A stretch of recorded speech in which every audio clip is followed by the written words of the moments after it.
나는 선하게 태어났다. 하지만 세상은 나를 괴물로 만들었다. 지식의 추구가 애정을 약화시키고 소박한 즐거움을 없애버렸다면 분명 뭔가 잘못된 것이다. 우리가 만들어낸 것이 결국 우리를 파멸시킨다면 우리는 무엇을 위해 창조하는 걸까요? 200년 전 19살의 한 젊은 작가가 던진 이 질문이 오늘 우리에게 더 서늘하게 다가옵니다. 안녕하세요, 여러분. 한국어를 공부하는 여러분의 힐링 오디오 책 읽어주는 진아입니다. 잘 지내셨나요? 오늘 우리가 함께 나눌 이야기는 메리 셀리의 걸작 프랭켄슈타인입니다.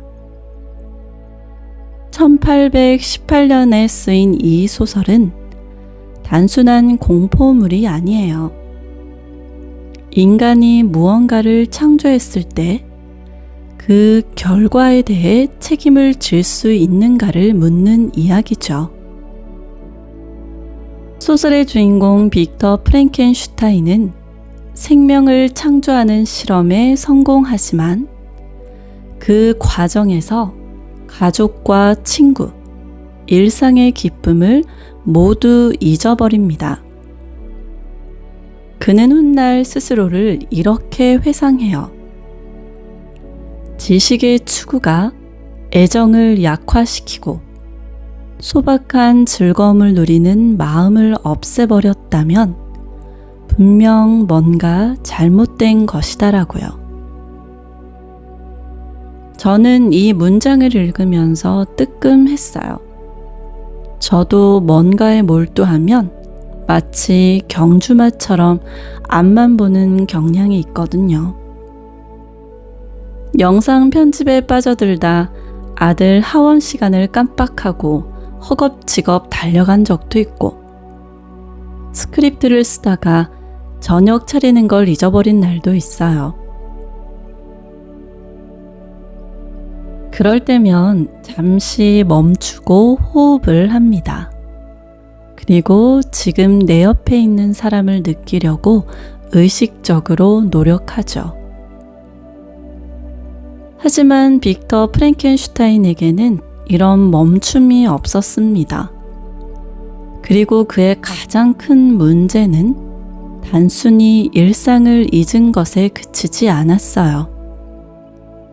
빅터의 비극은 그가 창조한 존재를 외면하고 도망친 무책임함에서 본격적으로 시작되었습니다.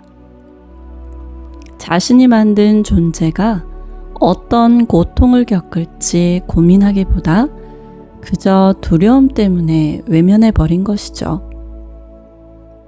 이 질문은 지금 우리 시대, 눈부신 속도로 발전하는 AI의 시대에도 똑같이 반복되고 있습니다. AI의 대부 제프리 힌턴 교수는 인류가 AI에 대한 통제권을 잃을 수도 있다는 경각심을 가져야 한다고 경고합니다.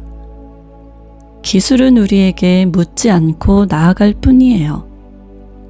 그렇기에 멈춰 서서 이것이 윤리적으로 옳은지 묻는 것은 오롯이 우리의 몫입니다.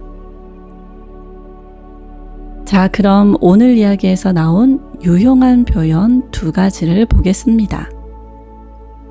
첫 번째 표현은 낙인 찍다입니다.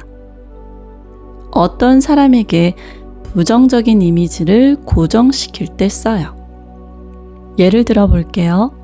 소설 속 피조물은 단지 흉측한 외모 때문에 괴물로 낙인 찍혀 버렸습니다. 또 하나 예를 들어 볼게요. 외국인이라는 이유만으로 낙인 찍히는 경우가 아직도 많아요. 언어를 배운다는 건 그런 편견을 넘어서는 일이기도 하죠.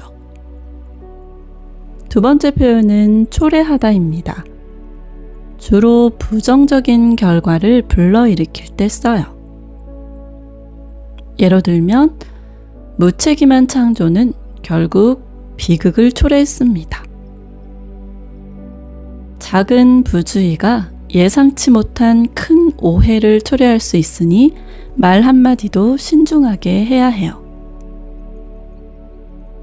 여러분도 저처럼 AI의 편리함을 누리면서도 가끔은 한 번쯤 물어봐 주세요. 내가 지금 무엇을 얻고 무엇을 잃고 있는지요.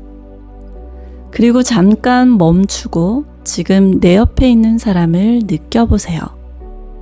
그 작은 순간이 어쩌면 우리가 인간답게 살아가는 가장 확실한 방법인지도 모릅니다. 오늘 배운 표현을 활용해서 댓글을 남겨주시면 제가 직접 피드백을 드릴게요. 오늘도 평안하세요. 감사합니다.